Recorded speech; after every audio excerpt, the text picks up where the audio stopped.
Bienvenidos, gracias por dedicarnos estas horas de la tarde ya, final de la tarde prácticamente, para hablar de este tema tan interesante de la regulación de los precios del mercado de la energía.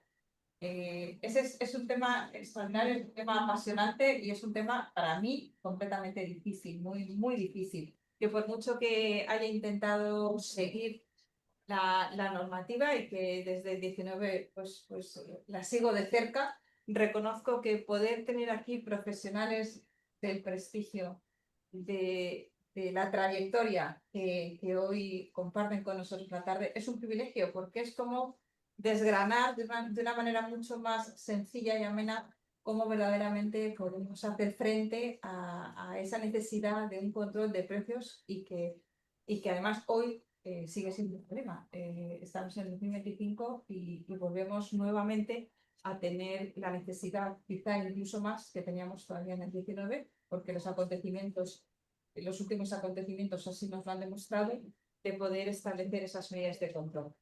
Así que sin más, os agradezco muchísimo que nos dediquéis este tiempo. Desde el Colegio de la Abogacía estamos realmente muy honrados de contar con vuestra presencia, con vuestras ponencias. Y bueno, nada más. Adelante, yo ahora me voy a sentar ahí y os voy a escuchar atentamente. Muchas gracias. Muchas gracias.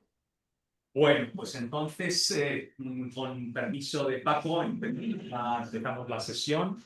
Esta es una sesión que efectivamente queremos dedicar a la reforma del diseño del mercado eléctrico de la Unión Europea.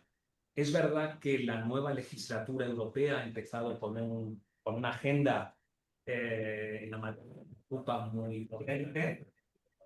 Todos estamos ya, muchas gracias, estamos muy pendientes, digamos, de las comunicaciones que ha ido emanando recientemente la Comisión Europea en el inicio de su nueva aventura. Sabemos que, sabéis, la Comisión ha presentado un llamado Clean Industrial Deal, un pacto por la industria limpia, ha presentado un plan de acción, por cierto, guarda relación con el tema de hoy, un plan de acción sobre energía asequible, ¿no? Un affordability plan. Todo ello por añadidura, digamos, bajo el paraguas de la nueva brújula de la competitividad, que es como la traducción, digamos, a una agenda política del informe, sobre todo del informe de Draghi, en realidad de los dos, del informe Draghi y Letta, pero sin perjuicio de todo ello, resulta que todavía estamos metabolizando las últimas piezas de la acción legislativa en la materia que nos ocupa de la legislatura anterior. Recordemos, la legislatura anterior, bueno, pues, en fin, realmente tuvo como dos etapas. Una primera, que también fue de lanzamiento de una agenda muy potente de sostenibilidad. La materia que nos ocupa, todos recordaréis que, digamos, la tarjeta de presentación de la Comisión von der Leyen 1 fue el European Green Deal, el Reglamento Europeo de Neutralidad Climática, el Fit for 55, el paquete sobre la descarbonización del sector del gas. Cierto que en el año 21-22 sobrevino la crisis de precios energéticos en la antesala primero de la guerra de Ucrania y luego naturalmente agudizada por la guerra de Ucrania. Y es verdad que, digamos, alteró un poco los planes. El legislador de la Unión, además de los propios Estados miembros, tuvieron que salir a responder a una crisis con medidas de emergencia que a su vez dejaron alguna secuela y probablemente, digamos, en el terreno de la acción legislativa más sostenida en el final de la legislatura anterior, la secuela de la crisis, pues realmente fue en lo esencial, pues la reforma del diseño de mercado. Y como digo, bueno, pues recordaréis, esta es un paquete normativo que pronto cumplirá, por estas fechas, yo creo que en junio, ¿no? Cumplirá un año, pero todavía es verdad que es un paquete amplio, tiene un reglamento, hay directivas, es decir, modifica también la directiva sobre normas comunes del mercado interior de la electricidad. Y como sabéis, uno de los aspectos primordiales de esta reforma del diseño del mercado precisamente es la de buscar estabilidad retributiva para los inversores y porque es la misma moneda, ¿no? La otra cara de la misma moneda, estabilidad de precio para la venta. En ese sentido buscamos, digamos, un diseño del mercado que pueda de alguna manera sortear una volatilidad que todo parece indicar que se va a instalar estructuralmente en los mercados spot, y por tanto necesitamos fomentar la contratación a plazo, repito, para dar seguridad, estabilidad retributiva a los inversores y estabilidad de precios a la vez. Bueno, y por tanto, aunque es verdad que ya todo el mundo está hablando del Clean Industrial Deal, del Affordability Action Plan, pero todavía estamos metabolizando las piezas digamos, de la legislatura anterior, y aquí queremos ir en la sección de energía del ICAM, queremos ir paso a paso. Ya llegará el momento también de ocuparnos de lo que ahora es un poco digamos, el paraguas de la nueva acción política de la Comisión en el ámbito de la regulación energética, pero no queremos dejar, digamos, sin digerir estas últimas piezas. Y esa es a la que vamos a dedicar esta sesión sobre la reforma del diseño del mercado, y para ello contamos con dos ponentes de verdadero lujo. Por un lado tenemos hoy con nosotros a Marina Serrano. La conocéis todos perfectamente porque es una figura icónica del sector, y luego de los juristas que nos dedicamos a la regulación energética, y por tanto para nosotros y para mí en particular, que he trabajado tanto con ella, es un honor y un placer contar con ella. Ya tiene una agenda súper apretada, pero nos ha dispensado este hueco, así que muchísimas gracias. Y tenemos también a Juanjo Lavilla, que para mí es otra figura icónica. Es un maestro del derecho público y además un cultivador probablemente de los más salientes precisamente del derecho de la energía. Así que también es un enorme honor y placer contar también con él. Ellos van a abordar algunas no todas, pero algunas de las cuestiones que se enmarcan en el objeto temático de la sesión de hoy. Creo que empezamos entonces contigo, Marina, y posteriormente intervendrá Juanjo, y como es habitual en la dinámica de estas sesiones de la sección, en cuanto hayan intervenido nuestros ponentes, iniciamos un coloquio, por cierto, con los que estáis aquí, y por supuesto, y les dedico también un saludo muy especial a los que están participando online. Así que, sin más preámbulos, empezamos. Marina, la palabra. Muchísimas gracias. Bueno, buenas tardes, muchas gracias, Mariano, por la grandiosa presentación, fruto de la amistad de tanto tiempo y de trabajar en estas líneas de los que nos ocupamos del derecho de la energía y de la regulación. Gracias al Colegio de Abogados y a la Administración de Energía por hacer esta, y por invitarme y por hacer esta sesión. Creo que es importante. La energía se ha convertido en algo muy transversal que afecta a todos los sectores económicos y a toda la actividad. Yo por eso creo que el Colegio de Abogados se centre en cómo evoluciona algo tan sustantivo para la economía de un país y tan esencial como es la energía, y en concreto la electricidad. Me parece que es muy importante que hagáis este seguimiento, porque además yo creo que los juristas somos cada vez más importantes en el mundo desde hace tantos años, en el 88, realmente ahí solo era un tema puramente técnico, la regulación, el jurista, la norma, le importaba muy poco. Pero la liberalización de los sectores ha hecho que la presencia de la regulación, ya porque, no solo porque hay una multiplicidad de agentes, de sujetos, de actividades, de negocios jurídicos diferentes, hace que la presencia del abogado, organizándolo desde el punto de vista de la regulación del derecho público, pero también desde el punto de vista más privado, de los contratos que se hacen entre los diversos agentes, hace que da una sustantividad que antes no tenía el derecho. Por eso creo que el Colegio de Abogados de Madrid se ocupe de estas materias y que cuente con vosotros dos, ¿no? Mariano, me parece que es muy importante para que se aborde estas cuestiones. Bueno, el tema es la reforma del mercado eléctrico, que nos ocupó tanto, pero vamos tan deprisa que a mí cuando Mariano me dice, cuando ahora me recuerda que tienes que hablar con los abogados del mercado eléctrico, digo, ¿el mercado eléctrico? Pero si la reforma del mercado ya ha pasado, es verdad, tenemos que digerirla, tenemos que aplicarla, tenemos que verla, pero vamos tan deprisa con otras cosas. Pero sí creo que el reciente apagón de mañana se cumple un mes, del 28 de abril, que fue inesperado e impactante absolutamente para todos, para los que nos ocupamos de esto, pero para todos los ciudadanos, que todos lo vivimos, de toda la península. Nos hace pensar en volver la mirada a cómo tiene que ser nuestro sistema eléctrico, nuestro mercado eléctrico, si tiene que ser sólido y cuál es el futuro, y cuál es el futuro al que vamos de ese mercado eléctrico.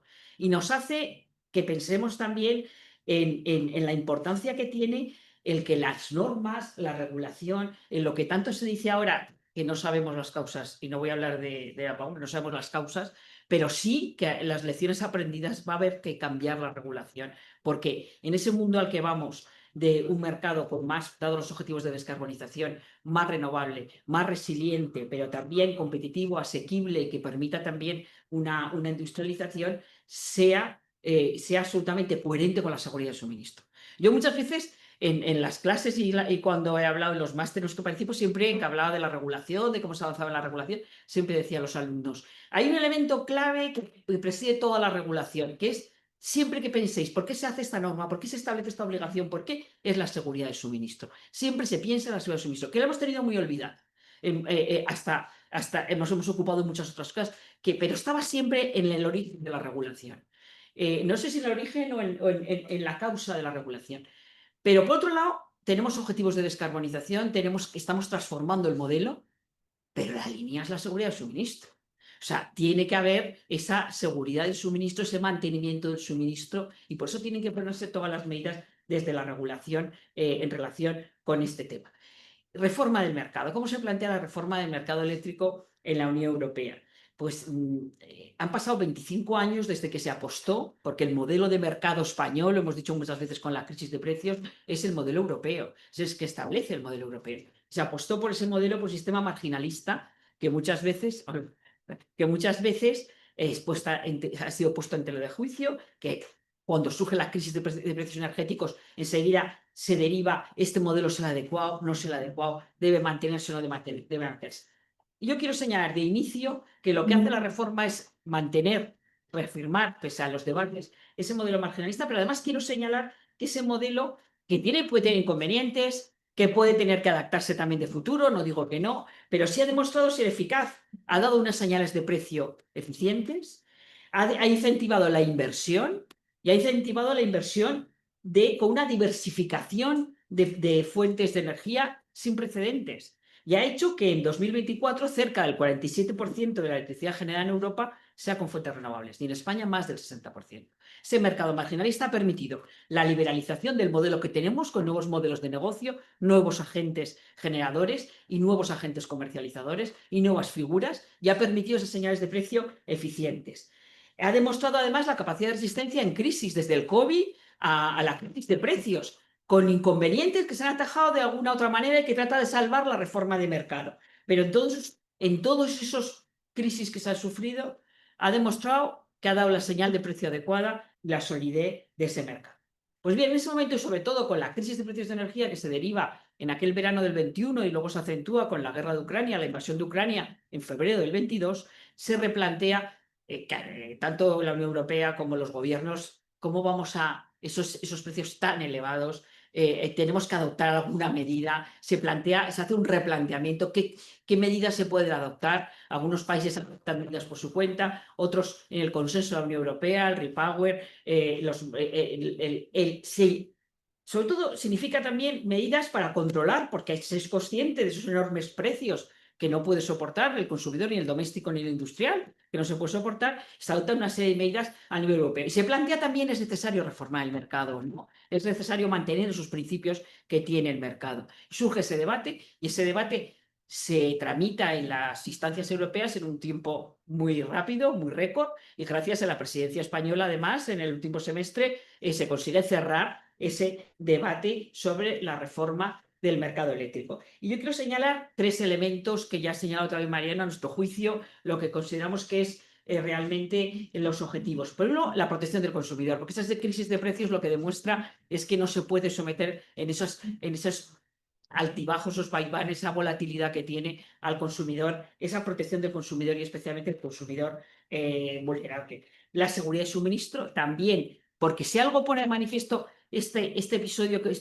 que hemos vivido, es que surge el tema de seguridad de suministro y esa apuesta que hace la Unión Europea para la autonomía energética, basándose en renovables. Los objetivos de descarbonización y de renovables no son solo por reducir emisiones, son también para evitar la utilización de combustibles fósiles que no tenemos y que tenemos que importar. y por tanto vamos a reforzar nuestra autonomía energética a través de las fuentes renovables y por establecer esos objetivos más ampliados de renovables y en concreto también del hidrógeno. Por tanto, seguridad energética, esa seguridad afianzando en la Unión Europea y la competitividad industrial que adquiere un protagonismo, sobre todo en esta legislatura en la que estamos. En esta legislatura en la que estamos, en la legislatura anterior se abordaron esas piezas normativas que ahora tenemos, directiva de renovables, el RE3, de gases renovables, bueno, una serie de piezas que, una serie de piezas que hay que implementar. Y ahora, en esta legislatura, abordamos lo que ha señalado Mariano, la brújula de la competitividad, el pacto industrial limpio y añadido a esa hoja de precios asequibles. No puede haber tampoco, hay que mirar no solo a los objetivos, sino también a la competitividad de la industria y de la actividad económica de la Unión Europea, y tiene que haber una hoja de precios o tiene una hoja de ruta para que los precios sean asequibles, para que el precio de la energía europeo permita competir a la industria europea y a la actividad económica europea con la de otros países. Está en la presidencia danesa, que parece que es la que empieza ahora, ¿no? Es uno de los objetivos que ha establecido ahora al fijar sus objetivos de la determinación de esos precios asequibles. Todo esto hace que el mercado, que tiene esos principios básicos establecidos en la liberalización en las directivas del 96, el mercado eléctrico deba ir adaptado y tiene que tener una evolución para adaptarse a este nuevo modelo que tenemos ahora de energías renovables y para conseguir esos precios razonables para los consumidores. Y la reforma ha mantenido esos objetivos. En la protección del consumidor establece claramente, y yo quiero señalar dos elementos, en la determinación de qué se entiende por consumidores vulnerables en toda la Unión Europea, pero sobre todo dos elementos en la adopción de medidas podemos llamar anticrisis.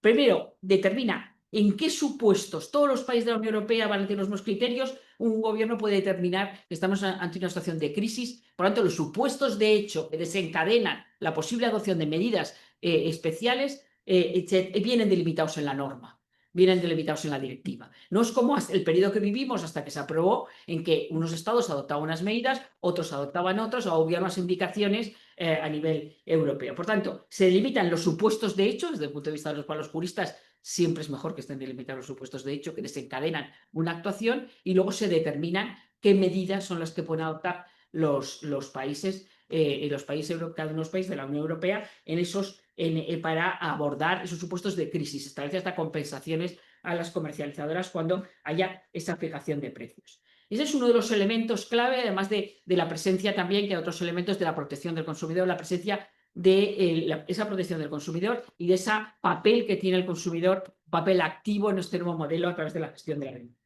La segunda gran palanca es que vamos a ver cómo evitar la volatilidad. Y para eso se establece, además del mercado spot, la existencia y se da carácter en la norma de los contratos de los PPAs y de los contratos por diferencias. Se establecen dos instrumentos jurídicos que permiten dar señal al inversor que va a poder contratar y saber qué precio va a recibir y trasladar esa ventaja que tienen las energías renovables de precios más baratos, que hace que España tenga unos precios competitivos mejores que los otros países europeos y que va a permitir una oportunidad industrial enorme para España, pues que esos precios se puedan trasladar también al consumidor con esos contratos a largo plazo.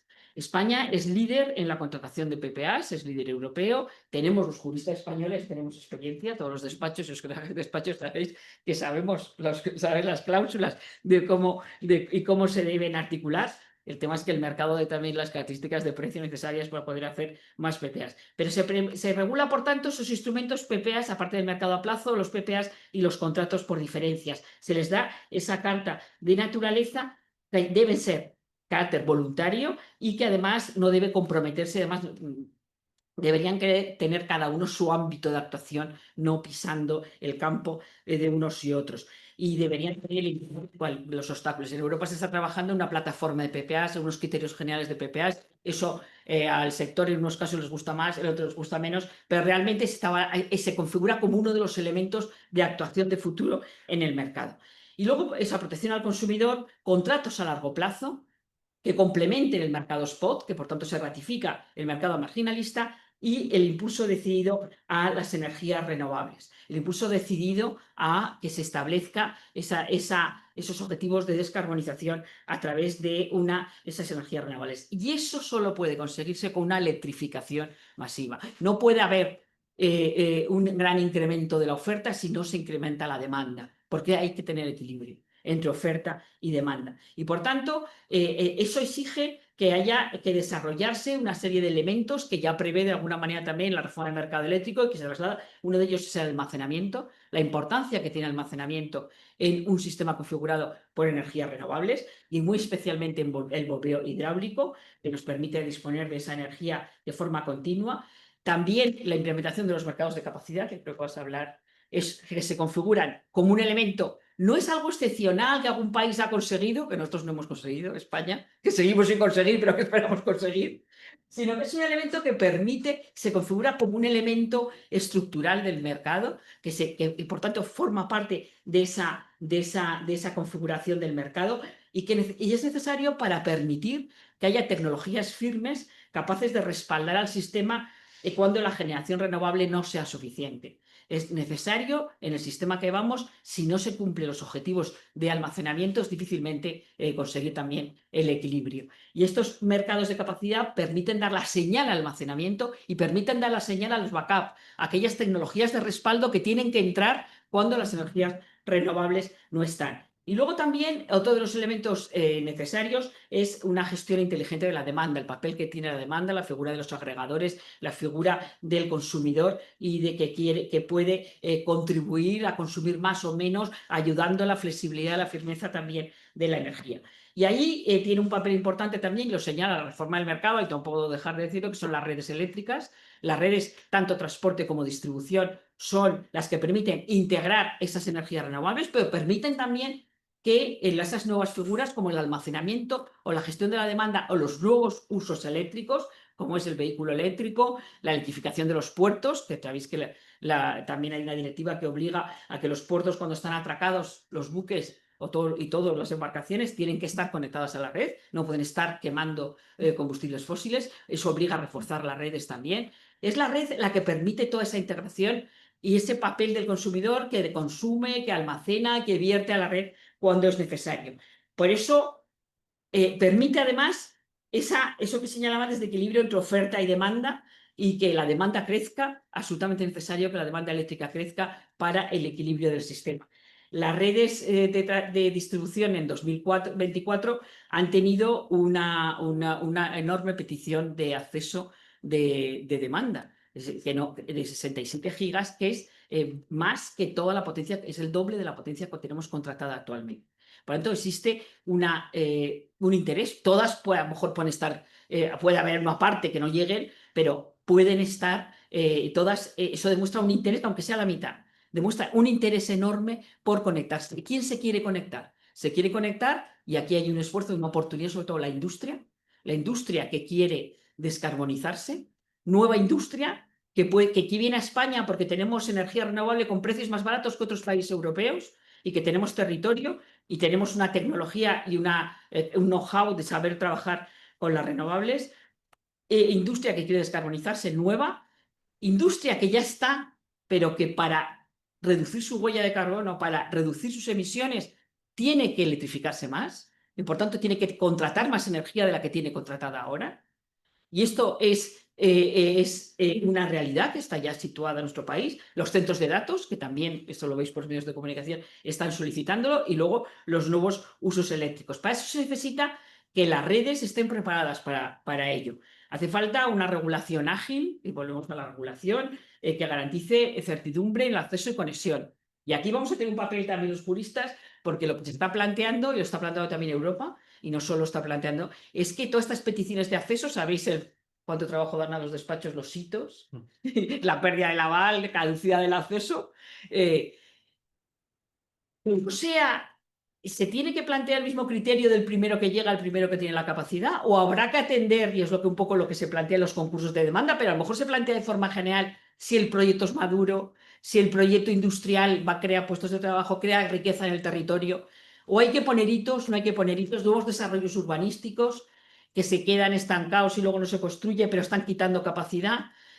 Ahí se está planteando toda una serie de supuestos de cómo priorizar, y ese marchamo que teníamos desde que se inicia la liberalización con la ley 54 y 97, el primero que llega, que luego se ha ido modulando con criterios técnicos, se ha ido modulando con los nudos y los concursos de nudos, pero el germen era El primero que llega y la falta de capacidad es el único requisito para denegarlo. Esto que nos ha dado mucho trabajo a los juristas, mucho pleito, mucha contratación, se va a producir o puede que se produzca también en el ámbito de la demanda. Porque si se establecen hitos, si se establece la forma de valorar el dar capacidad al que sea más maduro, al que aporte más riqueza al territorio, habrá que regularlo y habrá que determinar cómo se hace. Y esto junto con otro elemento de disrupción también a cómo estamos acostumbrados, que es la flexibilidad y la concesión de capacidad flexible. Hasta ahora estamos acostumbrados a la capacidad firme. A mí me dan 100, pues tengo 100. Y ahí está. Y me la han dado primero a mí y no. Ahora se va a ver, se está regulando y hay grupos de trabajo con la CNMC para regular la capacidad, las especificaciones de detalle de la capacidad flexible. Y esto es muy importante también para el almacenamiento, porque el almacenamiento consume en unas horas, pero vierte en otras. Y es cómo repartimos la capacidad entre varios. Esto también va a dar lugar a criterios de ordenación diferentes y criterios entre el gestor de la red y el promotor, bueno, en este caso no se llama promotor, el promotor de una industria o el consumidor. Por tanto, ahí hay un abanico de posibilidades jurídicas que se abren también de un enorme interés. ¿Y qué hace falta además? Pues hace falta, y no puedo dejar de decirlo, la distribución es una actividad regulada, la retribución que recibes es una retribución que viene fijada por la CNMC, pues todos los países europeos están invirtiendo en redes. La Agencia Internacional de Energía ha dicho que debe hacerse, hay un plan de la Comisión Europea de inversión en redes, por tanto hace falta tener una tasa de retribución financiera atractiva que haga que se invierta en las redes españolas a través de esa inversión sostenible y introducir en la regulación un concepto de enorme interés también que ha recogido la reforma del mercado eléctrico cuando habla de la importancia de las redes, que es el concepto de inversiones anticipatorias, que debe trasladarse al derecho español. Que inversiones anticipatorias, que la red esté preparada para recibir aquello que se va a conectar. Francia, por ejemplo, ha establecido, hasta ahora la inversión en redes ha sido vegetativa, pues el crecimiento, el cambio de la reactancia, el cambio transformador, un crecimiento vegetativo. Ahora, con esta cantidad de peticiones, el panorama es completamente distinto. Y entonces se permitía hacer aquella inversión que tenía ya un peticionario. El concepto de inversiones anticipatorias es distinto, es un poco parece lo que ha hecho Francia con los polígonos industriales. Yo sé que las industrias van a tener que descarbonizarse, que las industrias van a necesitar más electricidad. Ya amplío las redes de los polígonos industriales. O amplío las redes, por ejemplo, sabéis que el reglamento AFIR establece que a cada 60 kilómetros tiene que haber un punto de recarga rápido. Bueno, hay unos criterios que se tienen que cumplir. Pues todas las redes que lo llaman transeuropeas, bueno, que son como las carreteras nacionales, pues invertir, ya prever, no porque alguien te haya pedido un punto de recarga ahí, sino porque sabes que va a ocurrir y que va a ser necesario. Entonces, ese concepto no está en nuestro ordenamiento jurídico y debe incorporarse a nuestro ordenamiento jurídico para facilitar ese modelo al que vamos. Y por tanto, estos son los elementos que considero, no quiero extenderme más significativos del modelo de mercado eléctrico. Y yo creo que merece la pena ahondar en ellos porque sí merece la pena hacer una reflexión sosegada después de haber vivido el apagón. Creo que merece la pena y no se deben mezclarse debates de unas tecnologías y de otras. Estamos en un camino de incremento de renovables. Estamos en una opción de incremento de esos objetivos de renovables. Pero hace falta introducir los elementos que permitan que esa producción de energía eléctrica se asegure. Hay que introducir aquellos elementos en que el modo de gestionar el sistema, el modo de la operación del sistema permita ese equilibrio entre generación y demanda que garantice la seguridad del suministro. Eso hace que tengamos desafíos técnicos, desafíos de innovación tecnológica para que las renovables se acomoden a la frecuencia y a la tensión, pero eso lo que nos debe hacer es saber cuanto antes las causas por qué se han producido y adoptar las medidas necesarias para poder seguir en ese camino. Porque tenemos un sistema robusto, tenemos condiciones absolutamente inmejorables para poder tener una oportunidad industrial en España con conocimiento tanto de las empresas como también de los abogados que conocen y saben gestionar las energías renovables, los contratos de renovables, la promoción de instalación de renovables y también de la demanda. Para eso hace falta pues completar esas regulaciones del almacenamiento, que las redes eléctricas se desarrollen, porque además hace falta también digitalización de las redes y que sean inteligentes, los servicios de respuesta rápida y, por supuesto, también las interconexiones internacionales, que no se pueden dejar de decir, como España y Portugal lo han manifestado recientemente a la Comisión Europea. Por tanto, sigamos avanzando en esos mercados eficientes, en esas redes robustas, para llegar a ese sistema realmente resiliente que nos permita avanzar en nuestra economía y situarnos en unos puestos superiores a los que tenemos. Y ahí creo que podemos contribuir los juristas. Muchísimas gracias.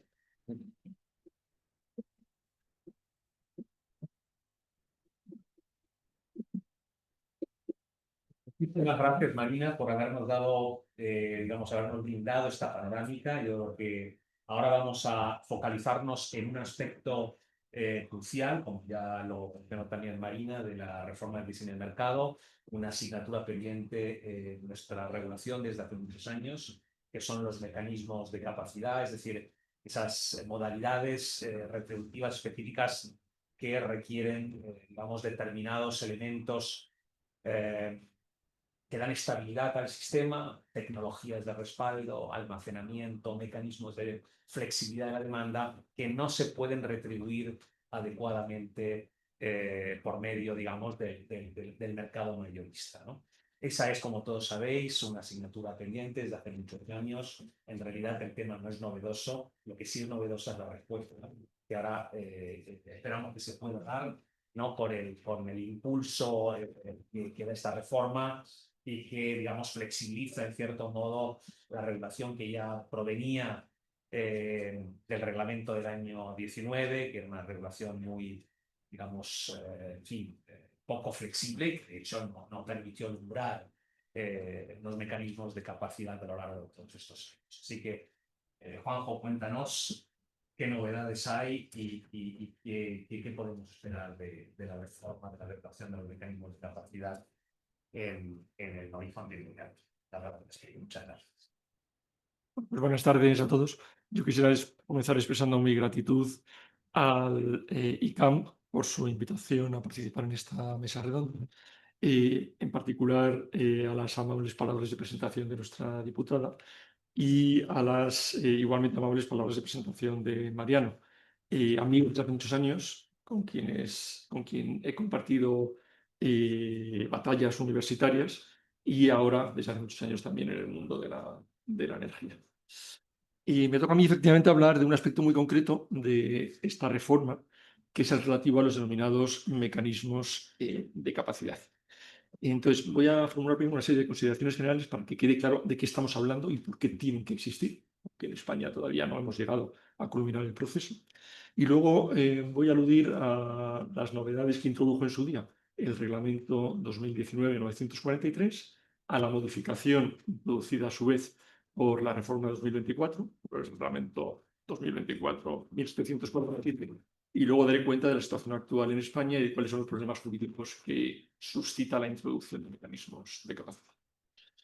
Y el punto de partida es el concepto. Es un concepto que está definido en el derecho europeo, en el reglamento 2019-943. En concreto, el artículo 222 dice así, lo voy a leer, es breve porque yo creo que de la simple consideración de los elementos de esta definición se infieren con claridad los aspectos esenciales de la noción. Es una medida para garantizar la consecución del nivel necesario de cobertura. Cobertura es de la demanda, remunerando los recursos por su disponibilidad, excluidas determinadas medidas. Entonces, el punto de partida es que, como ha dicho en varias ocasiones Marina, tiene que estar igualada en cada momento la oferta y la demanda. Esa es la única manera de que cuando le damos el interruptor haya luz. Entonces, para poder cubrir la demanda, tiene que haber recursos que no podrían mantenerse simplemente con una retribución de mercado y que para que existan es imprescindible que se incentive su existencia, su disponibilidad mediante pagos adicionales. Nos hallamos ante una técnica de fomento administrativo, en la construcción clásica. Es decir, los poderes públicos estimulan a los particulares para que estos voluntariamente actúen de una manera que consideran aquellos conforme al interés general. Hay un interés general evidente en que esté asegurada la cobertura de la demanda y por eso se realizan pagos adicionales a determinados sujetos, a los proveedores de los determinados servicios de disponibilidad. El proveedor clásico era la generación. Es decir, hay centrales de generación que en muchas ocasiones no entran en la casación porque sus costes variables son superiores a los necesarios para cubrir la demanda en cada momento y, sin embargo, es imprescindible que estén disponibles porque aportan esta potencia de respaldo de la que se ha hablado antes ante las posibles intermitencias de la generación renovable o ante las dificultades técnicas, se ha hablado de tensión y frecuencia que la misma ocasionalmente puede producir. Entonces, tiene que haber centrales de generación que puedan ponerse en funcionamiento siguiendo las órdenes las instrucciones del operador del sistema para cubrir los eventuales huecos que haya en la cobertura de la demanda. Especialmente centrales de generación síncrona, es decir, que puedan ajustarse de manera inmediata a las modificaciones técnicas que experimente la red, sobre tensión, etcétera, y que por el volumen de los mecanismos giratorios de los que disponen aporten además inercia al sistema y sean capaces de superar las incidencias técnicas de la red sin que ello ocasione un cero total.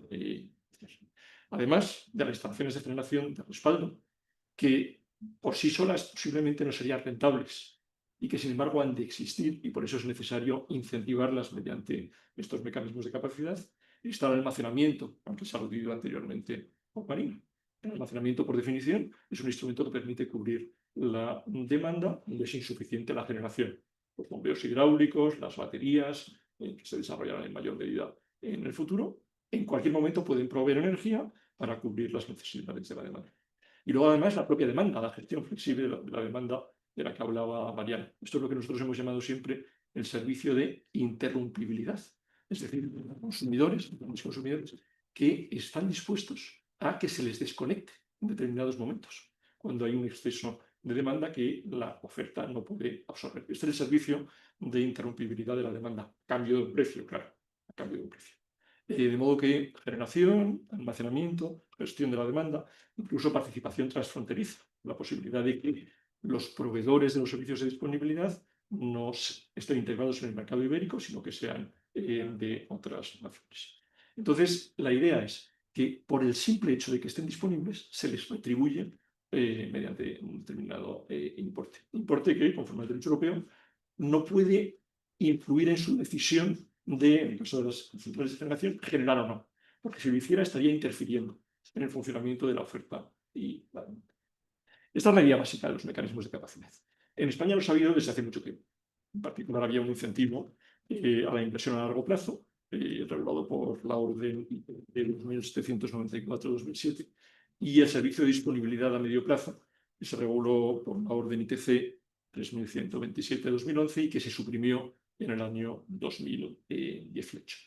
En aquel momento no había un derecho europeo específico regulador de los mecanismos de capacidad y entonces la intervención europea se producía fundamentalmente mediante la aplicación de la normativa en materia de ayudas de Estado, porque estamos hablando obviamente de ayudas de Estado, estamos hablando de ayuda a determinados productores, también titulares de instalaciones de almacenamiento o titulares de instalaciones de demanda, o sea, consumidores.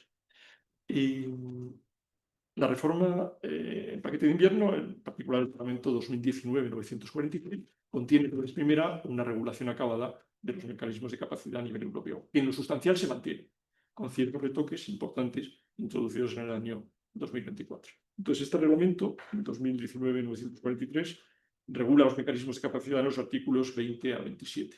Y los aspectos básicos que configuran su régimen jurídico son los que paso a exponer. Primero, se concebía en aquel momento, esto es de los extremos que ha cambiado con la reforma del 24, como un mecanismo de último recurso. Se decía así expresamente. En última instancia, los Estados podrán intentar que se les aprueben mecanismos de capacidad. Porque el punto de partida era, primero demostrar que hay problemas de cobertura. Pero a tal efecto, este reglamento prevé que haya un análisis europeo de cobertura. que puede complementarse con un análisis nacional de cobertura. La idea es, examinando numerosísimas variables, valorar si con lo que hay puede o no haber problemas de cobertura a corto, medio y largo plazo. En el caso de que el análisis europeo y en su caso el análisis nacional demuestren que efectivamente hay problemas de cobertura, los Estados miembros el Estado miembro en cuestión tiene que proponer a la Comisión un plan de ejecución que se dirige a corregir las deficiencias regulatorias o de mercado que dan lugar a esos problemas de cobertura. Solamente cuando ya esté aprobado ese plan de ejecución, si subsisten los problemas de cobertura, es cuando es posible plantear la aprobación de mecanismos de capacidad. Por lo siguiente, es de verdad la última ratio en el diseño del año 2019. Ahora se ha normalizado, suprimiendo expresamente esta configuración, o diciendo de los considerandos del Parlamento del año 2024, como mecanismo de último recurso. En todo caso, la propuesta la hacen los Estados miembros y han de ser aprobados por ACER, la Agencia de Cooperación de los Reguladores de la Energía. Al margen de que, por ser ayudas de Estado, en todo caso se exige la aprobación de la Comisión Europea, eso en todo caso. En la formulación inicial del año 2019, como se miraba con mucha excepcionalidad esta figura, en el temor de que alterara el libre juego de las fuerzas de la oferta y la demanda, se establecía expresamente el carácter temporal de los mecanismos de capacidad, que no podían durar más allá de 10 años. Es una de las grandes novedades de la reforma de 2024. En la actualidad no hay límite máximo de duración. Es verdad que, no obstante, opera siempre el principio de proporcionalidad. Únicamente permite adoptar medidas en la medida en que sean imprescindibles para suplir a las necesidades a las cuales tratan de hacer frente. Entonces, por eso, aunque ya no se adjetiva expresamente el sistema de mecanismos de capacidad como medidas temporales por la reforma del 24, cosa que sucedía antes, los dos vencidos del reglamento del 2019. Sin embargo, no pueden ser medidas de licencia permanente, sino que el sistema, el mecanismo ha de ser objeto de revisión periódica al objeto de valorar si subsiste la necesidad de la misma. Y en el caso de que la respuesta a esta cuestión sea negativa, habrá que suprimirse el mecanismo. Otra de las grandes novedades del año 2019 que se mantiene es la siguiente. Los sistemas que teníamos antes de mecanismos de capacidad en España, aunque se preveía que en su día serían objeto de asignación competitiva, es decir, que había un mecanismo de concurrencia entre los proveedores para ofrecer el servicio a menos coste. Sin embargo, en la práctica los mecanismos existentes no se atribuían, los pagos por disponibilidad y el incentivo a largo plazo, no se atribuyeron mediante mecanismos competitivos, ni muchísimo menos. Entonces, ahora los nuevos mecanismos que se habrán de establecer solamente pueden asignarse a través de procedimientos de concurrencia competitiva, en los cuales los interesados en proveer el servicio de disponibilidad, el servicio de capacidad, ofertarán. Y con los criterios de adjudicación que se establezcan en la convocatoria, se asignará el servicio a los solicitadores que obtengan la mejor puntuación. En principio, estos mecanismos están abiertos a cualesquiera proveedores, generación, almacenamiento, participación transfronteriza y, por supuesto, consumidores, o sea, la demanda. Porque todos ellos, desde diferentes perspectivas, como dije al principio, pueden coadyuvar a que efectivamente la demanda sea cubierta instantáneamente en cada momento. La reforma del año 2019, en esta primera regulación, en el artículo 22.4, estableció límites temporales a la posibilidad de que participaran en estos mecanismos centrales emisoras de gases de CO2 o gases de CO2, limitando hasta el 1 de julio de 2025 la posibilidad de participar a quienes emitieran más de un determinado volumen de CO2 a la atmósfera en proporción a la energía producida. Estas son todas las novedades que en el marco de la flexibilización general del año 2024 se ha adoptado. Ahora se ha permitido que, a petición de un Estado y con la autorización de la Comisión, estas instalaciones emisoras puedan participar hasta el 31 de diciembre de 2028. De modo que temporalmente podrían, en su caso, ser proveedoras de servicios de capacidad. Y, de hecho, el reglamento del 24, 2024-1747, tiene un considerando que, para aclarar las dudas, el considerando 65 dice expresamente que pueden participar en los concursos, en los procedimientos para seleccionar a los proveedores de los servicios de capacidad, centrales eléctricas alimentadas con gas. O sea, ciclos combinados de función son centrales emisoras de CO2. Este es el régimen europeo. Se estableció en el año 2019, en el año 2024, como he dicho, se normaliza, en el sentido de que deja de ser el último recurso, deja de fijarse un límite temporal máximo, se flexibiliza la participación de centrales emisoras, pero las reglas esenciales se mantienen: asignación competitiva, apertura a todos los posibles proveedores del servicio. Y en todo caso, decisión de la aprobación por instituciones europeas o por la agencia de los reguladores europeos. La reforma del año 2024 ha introducido otro mercado posible, aparte del mercado de capacidad, concomitante con este, del cual yo, luego en España no, creo que no hay ningún ejemplo europeo, que es el mercado o sistemas de flexibilidad no fósil. Entonces, los mecanismos de flexibilidad no fósil van dirigidos no ya a la generación, son los artículos 19 sexies a 19 nonies del reglamento del 19 introducidos por el reglamento del 24. Van dirigidos no a la generación, sino solamente a la demanda, operaciones de demanda, al almacenamiento y a la demanda. Sí.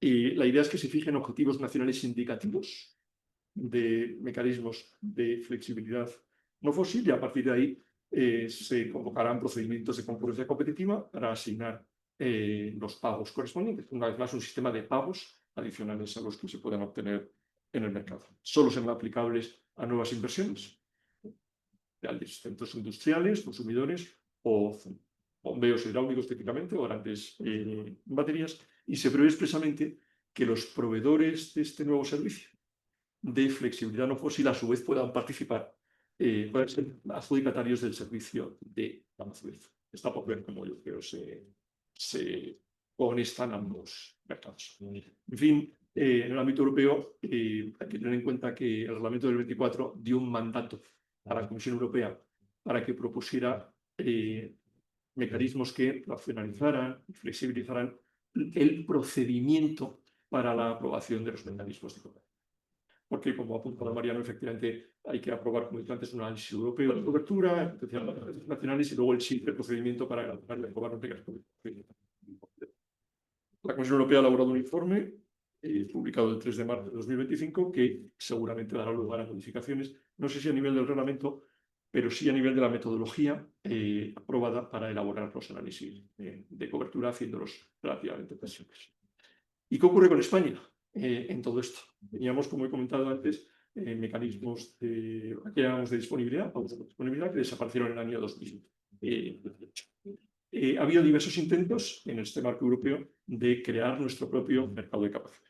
Hubo una orden ministerial, una propuesta de orden, en el año 2021. Hay un informe bien interesante de la CNMC de 27 de julio de 2021, pero la orden no llegó finalmente a ser aprobada. El informe de cobertura de ENSOE y el de Red Eléctrica, el análisis de cobertura para España, prevé que efectivamente pueda haber problemas de cobertura hasta el año 2030, así se dice. En consecuencia, está justificado que en España haya mecanismos de capacidad, porque, como dije antes, solamente se pueden establecer mecanismos si hay problemas. Red Eléctrica y el ENSOE a nivel europeo ha identificado que en España puede haber problemas de cobertura. En consecuencia, es posible, se da el presupuesto jurídico para aprobar mecanismos de capacidad. Se ha elaborado recientemente, en concreto el periodo de información pública se abrió el 18 de diciembre del 24, más recientemente digo, una nueva orden de creación del mercado de capacidad del sistema eléctrico español, prevé un sistema de subastas, subastas tanto principales como para servicios de ajuste que hagan el ajuste fino, por decirlo, el balance fino, que garantice en todo momento la cobertura de la demanda. Podrán concurrir tanto la generación como el almacenamiento como los consumidores a estos procedimientos. Si son nuevas instalaciones, en el caso de la generación, solo pueden ser renovables, las instalaciones preexistentes. O sea, no podrá haber nuevas instalaciones no renovables que ocurran a estos procedimientos, estos concursos, que no se quiere fomentar. Esto es una técnica de fomento, además de los mecanismos de capacidad, también de la generación eléctrica renovable. Se prevé un mercado secundario, esta es una novedad, es decir, que los derechos y obligaciones adquiridos en estas subastas, a su vez, se puedan transmitir a terceros en un mercado secundario, el derecho a cobrar, hablando claro, los pagos que se resulten de la subasta y la obligación de prestar el servicio de capacidad cuando sea requerido para ello por el operador del sistema. En cuanto a la financiación, tema que hasta ahora no ha salido, se prevé, igual que en el modelo tradicional español, que esto lo paguen los comercializadores. Y un tipo específico de sujetos que son los consumidores directos en mercado, que son los grandes consumidores industriales que participan como clientes en el pool, en el mercado no comercializado gestionado por mí. Termino con ciertas consideraciones de índole jurídica generales. Una primera, cuando en España se suprimieron los pagos por disponibilidad, en el año 2018 fue una supresión gradual, las empresas eléctricas beneficiarias recurrieron la supresión ante el Tribunal Supremo. Y el Tribunal Supremo desestimó los recursos, apreciando que, bueno, esto es una técnica de fomento. Los fomentos en la configuración clásica tiene un margen de discrecionalidad considerable en su creación. No hay confianza legítima, en el sentido de que, siguiendo la estela creada en materia retributiva de la generación renovable, de la distribución eléctrica, no hay un derecho subjetivo a que se mantenga inalterable un modelo retributivo en un determinado momento, sino que este se puede adaptar a las circunstancias en sectores intensamente regulados, como el sector eléctrico, etc.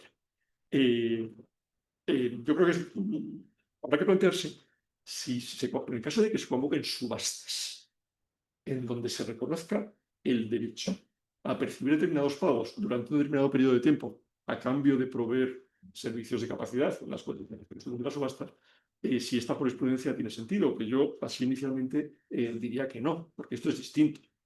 Esto es distinto. Esto no es un régimen estatutario como el anterior, donde una orden ministerial creaba un sistema de mecanismos pagos por disponibilidad y lo atribuía directamente. Aquí ha habido un concurso del cual resultarán derechos y obligaciones. El proyecto de orden dice que esos derechos y obligaciones se pueden vender en el mercado secundario por el adjudicatario a terceros. Si hay derechos, hay derechos. No hay simples expectativas susceptibles de ser sacrificadas sin compensación. Si hay derechos, lo son en sentido técnico, derechos subjetivos. Yo diría, en consecuencia, que la jurisprudencia que conocemos, de la que se expone entre otras la sentencia en su simple sección tercera, 210 de 2021, no sería aplicable. Una segunda cuestión es qué pasa con las instalaciones, por ejemplo, ciclos combinados u otras, que se presenten a la subasta y no resulten adjudicatarios. Para poder cerrar una instalación es imprescindible autorización administrativa. Esto es lógico. Lo dice el artículo 53 de la Ley del Sector Eléctrico. Se puede otorgar con un informe favorable del operador del sistema, en el sentido de que no resulta afectada la seguridad del suministro, que es el leitmotiv, como antes dije, de la regulación. Pero hay una figura que se llama el cierre temporal, que está prevista igualmente por el artículo 53.5 de la Ley del Sector y que no ha sido objeto de desarrollo reglamentario por ahora. Y por consiguiente, no existe, no se puede aplicar. En el informe de la CNMC del 2021 que antes mencioné, que se emitió sobre el proyecto de orden del 21 de creación del mecanismo de capacidad, se decía expresamente que es hora ya de regular reglamentariamente el cierre temporal. Porque lo que no puede, lo que es incompatible con, yo creo, en último término, con el derecho fundamental a la libertad de empresa, garantizado por el 38 de la Constitución, pero también por el artículo 16 de la Carta de Derechos Fundamentales de la Unión Europea, que aquí sería de aplicación, que estamos aplicando derecho de la Unión, el artículo 51. Lo que no puede ser es obligar a mantener abierta una central en pérdidas de forma indefinida o a medio plazo. No puede ser, porque es incompatible con la libertad de empresa. La libertad de empresa incluye la libertad de acceso al mercado y también la libertad de salida del mercado. El artículo 3N del Reglamento Europeo del 2019-943 incluye expresamente la libertad de salida. Entonces, si no es posible la salida absoluta mediante el cierre definitivo, porque el operador del sistema entiende que es imprescindible mantener esa central, y sea posible al menos la salida temporal, el cierre temporal. Si, por ejemplo, se ha convocado subastas de un año y un ciclo combinado no ha sido adjudicatario, que se le permita cerrar ese año y que se presente el año que viene. Yo creo que este es un contrapeso necesario a la inexistencia de pagos por capacidad teóricamente pagados. Una tercera cosa, la financiación. Ya he dicho antes que pagan los comercializadores. Y luego el sistema eléctrico opera como mecanismo subsidiario, que el artículo 13.3 de la Ley del Sector dice que en último término el sistema cubrirá, en su caso, los costes no cubiertos por el mecanismo ordinario de financiación, que son los comercializadores. Yo creo Es legítimo preguntarse si este pago que se obliga a realizar a los comercializadores, por cierto, comercializadores que lógicamente lo repercuten a los clientes, a los consumidores. En el caso de las COR, de las comercializaciones de referencia, el Real Decreto 216/2014 lo dice expresamente. Ese es uno de los elementos de la estructura del PVPC, el precio voluntario para el pequeño consumidor, en que pagamos los consumidores acogidos al mismo, suministrados por los COR, los consumidores de referencia. La cuestión es que yo creo que estos pagos que se obligan a realizar a los comercializadores, por mucho que ellos los puedan repercutir, son, por toda probabilidad, este es un tema sobre el cual hemos escrito y hemos estado poniendo fotos, prestaciones patrimoniales públicas no tributarias. Son pagos obligatorios. El Tribunal Constitucional, como sabéis, ha dicho que estas prestaciones no tienen por qué ser pagos a sujetos públicos, pueden ser pagos entre particulares, y no son entre comercializadores y los proveedores del servicio de disponibilidad de capacidad. Y si son prestaciones patrimoniales públicas o tributarias, están sometidos a la reserva material de ley del artículo 31.3 de la Constitución. Yo personalmente creo que habría que dar cobertura. Yo no creo que sea suficiente con esta orden, sino que la imposición a los comercializadores de la obligación de realizar estos pagos creo que debería darse cobertura en una norma con un rango de ley. Esto nunca, que eso no se ha planteado frontalmente el Supremo, pero se podría plantear. Y para terminar, quisiera poner de relieve dos cosas.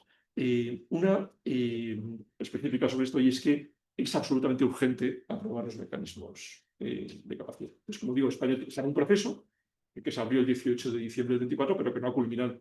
Yo no sé, incluso porque lo he buscado hoy, no lo he encontrado, si hay ya informe de la CNMC sobre esa propuesta de orden. No lo sé cómo habrá seguido adelante. En todo caso, es imprescindible, y el apagón yo creo que lo demuestra.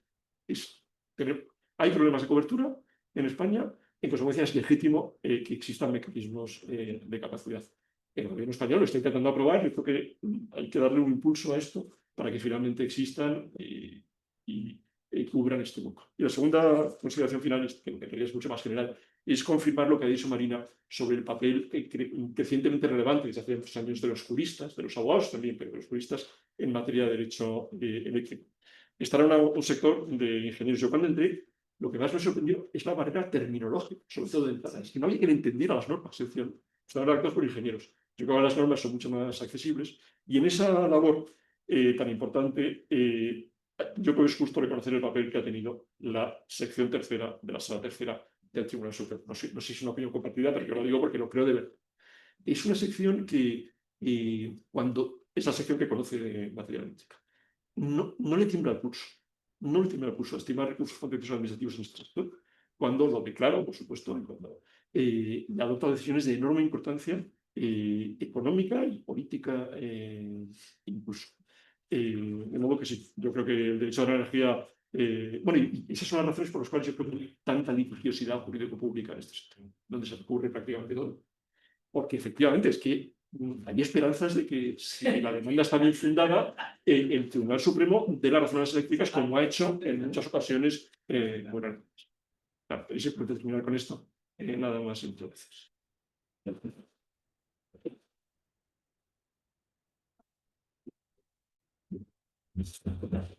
Muchísimas gracias también a ti, Juanjo. Yo creo que han sido dos intervenciones que yo creo que se han complementado muy bien, porque Marina nos ofreció el gran angular y hemos podido bucear junto con Juanjo en la regulación de los mecanismos de capacidad. Yo también digo, por retomar un poco, simplemente entroncar con tu último comentario, es verdad que yo sí estoy de acuerdo contigo en las dos cosas. Por una parte, es verdad que la sección tercera de la Sala Tercera del Tribunal Supremo, digamos, ha sido un poco la vanguardia entre los juristas de esa tarea de traducción, que va desde una regulación que es inevitablemente tributaria, de una realidad técnica y tecnológica muy compleja. Por tanto, por más que el legislador quiera, digamos, descomponer esa complejidad a la hora de traducir mandatos técnicos en normas jurídicas, es muy difícil, digamos, en el camino, embridar enteramente esa complejidad, ¿no? Y por tanto hace falta traducir, y es verdad que la sección tercera ha contribuido mucho a esa labor, y también es verdad que, viendo haberse escudado en la, digamos, tradicional deferencia que los órganos jurisdiccionales observan frente a los reguladores, cuando la tarea regulatoria es particularmente compleja. Eso está en la jurisprudencia de todas partes. Estaba con Chevron en la Corte Suprema norteamericana, lo tenemos, por supuesto, en la jurisprudencia del Tribunal de Justicia. Cuando las cuestiones son económica y técnicamente muy complejas, hay que reconocer a la administración incluso al propio titular de la potestad legislativa, sea legislador formal o legislador reglamentario, hay que reconocerle pues, un amplio margen de apreciación. Y aquí, es verdad, la sala se mete muy a fondo. Claro, luego se queja de que hay mucha litigiosidad. Claro, un tribunal no deferente, que estima mucho, pues evidentemente invita a la litigiosidad, ¿no? De modo que a veces se queja, pero claro, oiga, si invoque un poquito más el margen de apreciación, ¿no? Bueno, eso es verdad. No va con ellos. Yo como he estado más tiempo del lado de la regulación, pues muchas veces efectivamente he pensado en fin, que alguna gota de diferencia adicional no hubiera venido mal. Pero bueno, no, es verdad que yo creo que la tarea ha sido de luego muy lectoria y es desde luego acreedora de ser puesta de relieve, como lo ha dicho Juan. Bueno, pues, como decíamos, dos magníficas intervenciones. Yo creo que han centrado muy bien los temas y bueno, disponemos de algún tiempo, no sé si unos 15 o unos 15 minutos aproximadamente, para poder ahora tener un coloquio entre todos, porque tan importante como las intervenciones de nuestros ponentes, naturalmente son también vuestros comentarios, vuestras preguntas, así que abrimos el coloquio. También, por cierto, aunque no sé muy bien cómo gestionarlo, también si hubiera algún tipo de pregunta quizá por parte de quienes están participando online, no sé si tenemos un chat. Pero bueno, en cualquier caso, tratamos de estar pendientes si lo hay. Y bueno, pues sin más, abrimos. No, por si hubiera alguna pregunta por parte, o algún comentario. Bueno, hay una pregunta. Bueno, si no hubiera de momento en la sala una pregunta, pues podemos empezar por la que tuviéramos en el chat y luego ya seguimos. Sí, léenos la pregunta. Legislativos y tareas pendientes podemos encontrar el regulador en el nuevo periodo regulatorio. Bien. Bueno, pues yo creo que es una pregunta que se puede dirigir a los dos. Yo creo que del periodo regulatorio parece que apunta a la retribución de las actividades reguladas. Sí, y yo creo que quien más ha hablado, es decir, aquí un poco la representante de los gestores de redes eres tú, ¿no? Claro, sí. Bueno, también Juanjo, que les asesora, pero yo creo No, claro, si hablamos patronal de la red eres tú. Ya, pues hablamos del periodo regulatorio retributivo de las redes, que es transporte y distribución eléctrico, pero también transporte y distribución gasista, pues sobre todo el periodo regulatorio nuevo se inicia en el 1 de enero del 26 hasta el 31. Por tanto, antes del 1 de enero tienen que estar aprobadas en relación con la transporte y distribución eléctrico, la metodología de la retribución y la tasa de retribución financiera. Y eso es lo que debemos esperar en cuanto hablamos de periodo regulatorio. Luego, de actuaciones de otro tipo, si hablamos de regulación en sentido amplio, no periodo regulatorio, hay muy importantes cuestiones que tiene que aprobar. Ha habido muchas consultas, pero pocas aprobaciones, realmente. Pocas disposiciones. Desde la planificación eléctrica que se va anunciando en las próximas semanas de la red de transporte, que también se inicia nuevo periodo, la planificación es que todas aquellas instalaciones que tiene que hacer el transportista, que tiene que hacer red eléctrica y que son necesarias para conectar la demanda, en muchas ocasiones, pues eso va a aprobarse en los próximos, se dice, en los próximos pasos. La orden de los mecanismos de capacidad también tiene que ser aprobada.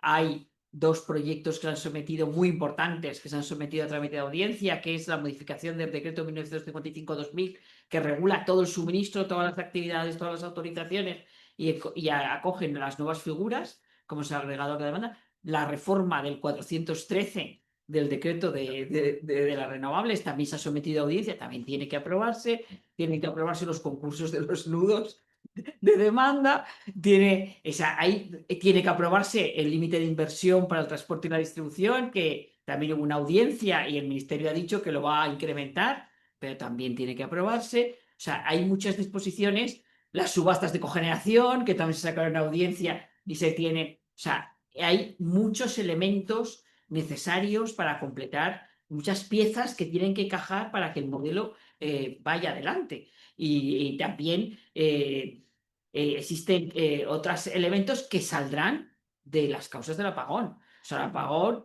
va a tener que dar unas lecciones aprendidas. Eso dice, habrá que adoptar determinadas medidas relacionadas para asegurar la seguridad de suministro y reforzarla. O sea, por lo tanto, sí que hay muchas en cartera, porque realmente llevamos un periodo en el que no ha habido esas actuaciones. También no ha habido normas, o sea, resultados regulatorios. Tiene que aprobarse las especificaciones de detalle de la capacidad flexible, la flexibilidad que hablaba antes. Y también determinadas normas que están previstas en el 1955 en relación con el almacenamiento y cómo el almacenamiento porque hasta ahora está jugando en unos casos como productor, como generador y en otros casos como consumidor, cuando es una cosa que unas veces es un sujeto diferente. Entonces, por tanto, también, o sea, hay en cartera muchísimas disposiciones, muchos que se han hecho ya a trámite de audiencia, pero que ahí tienen que culminar ya.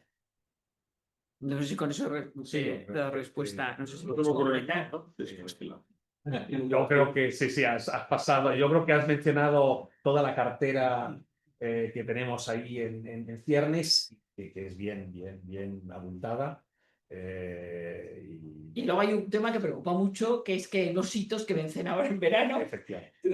y que se ha pedido la prórroga por las subvenciones de renovables y que también debería, no sé si eso es un rango de Real Decreto Ley. En principio sí. En principio sí. Porque vienen del 23-2020. Sí. Bueno, eso siempre cuando se aproxima Se hace el la fecha de último vencimiento de un hito, empieza el debate sobre, amén de que por otra parte, efectivamente, las cautelares que han ido y las contracautelares que también ahora afectan, y por la cual ya no hay fechas unitarias de caducidad, porque cada que tiene una cautelaria tiene su propio calendario. Claro. Bueno, creo que en la sala había visto un par de Fernando y luego, o por el orden que queráis. Correcto. Y si por su experiencia profesional les ha planteado una vez este caso o si se han escrito resultados sobre ello, cuando se permitió una solicitud de extensión del plazo para obtener AAE, en el supuesto en el que la administración ya te ha concedido el plazo que tú has solicitado, se ha destinado un semestre, si se os ha planteado en alguna ocasión en la práctica, porque a mí se me está planteando, cambiar ese plazo, ese semestre que se destinó. Entonces, la vía jurídica que a ustedes se les ocurre para articular esto, vía error, me equivoqué, teniendo en cuenta que la solicitud en realidad ya ha sido resuelta, vía solicito una ampliación del plazo administrativo, porque me dijiste que lo tienes que hacer en este semestre, pues voy a pedir una ampliación por la mitad, o vía modificación de la solicitud presentada. O sea, no sé si esto le ha pasado a alguien más. No, yo no tengo experiencia en eso. Yo la del 32 de la ley 39 es la que menos veo. Porque es que, claro, eso se refiere, aunque es verdad que se aplica muchas veces a actuaciones de eso se refiere a plazos dentro del procedimiento administrativo. Yo creo que sí no es aplicable este tipo de plazos. Y lo otro, hombre, yo creo que justificarlo se puede justificar como se quiera, error u otra forma, pero yo lo que pediría es efectivamente una modificación. Una extensión ahí, sí, sinceramente. Porque la planificación. El escollo público aquí es que había un plazo para presentar la No sé. Sí, yo empiezo a desestimar. Pero puedes medirlo, o sea, no. Sobre todo porque afecta, claro, pues puede afectar a terceros. El problema es que puede afectar a terceros. Entonces, Tengo experiencia en eso y activamos, la verdad, sin mucha expectativa, la vía del error y bueno, Vale. Pues nada, funcionó. bueno, pero claro, pero la administración, digamos que voluntaria. Bueno, sí,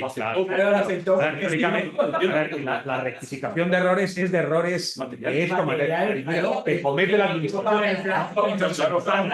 porque hizo un mal pronóstico. No. No, a ver, entiendo, pero a ver, esto es como lo de los hitos retroactivos. Es un disparate, pero bueno, pero la administración da hitos retroactivos y genera un lío monumental. Pero bueno, pues oye, desde el punto de vista resolutivo, si alguna Lo vez fundamentaríais muy bien, A ver, era un canto al sol, o sea, y tampoco te creas que nos dejamos mucho de la vera, ¿no? Pero bueno, fue esencialmente decir donde decíamos un año concreto, pues queríamos decir el año siguiente y bueno, Y ya está, ya está. Pero esto ocurrió con la resolución por la que te considero la Sí, ya dictada. sí, Ya dictada. o sea, sí, ya dictada y de hecho transcurrido, pues, desde que nos la notificaron en septiembre, estamos esto en noviembre. Tienes derecho a la igualdad en la aplicación de la ley. O sea, derecho a la igualdad. Todo ya visto la vida. Claro. Pero nada, ya sales con. Ya sales con Aunque es verdad que la igualdad es solo dentro de la legalidad. Sí. Exactamente. La cuestión. ¿El interés tu prima? Bueno, Fernando, Es que era un poco raro eso de que tuvieras que decir la fecha. Sí, no, a ver, una cosa así. En primer lugar, felicitar por vuestra ponencia. Antes decía Mariano, figuras icónicas. La verdad Es así. ser referentes, pero todos los que estéis ahí, perfecto. A ver, yo es más una pregunta a raíz de lo que, una reflexión a raíz de lo que tú estabas diciendo o de lo que se ha mostrado en esta sesión. O sea, el Repower EU y toda la planificación europea estaba fomentada en unos principios, pero ahora mismo estamos ante unos acontecimientos actuales que nos han cambiado un poco bastante la situación. Antes hablabas de los efectos del apagón, qué medidas se van a tomar. Quería preguntaros a vosotros, desde vuestro punto de vista, si estas modificaciones o esas medidas si van a poder afectar, desde el punto de vista del mix energético, que es una de las reflexiones que ahora mismo están en boga, de si en relación a la ponencia de Marina, la posibilidad o la entrada a la penetración de las renovables, si tiene que ser en esa misma línea, la reforma del mercado eléctrico va focalizada fundamentalmente a entrar a la penetración de renovables 100%, y eso tendría que, uno, establecerse unos plazos, o reanalizarse también teniendo en cuenta la situación geopolítica que tenemos en estos momentos. Yo te estoy.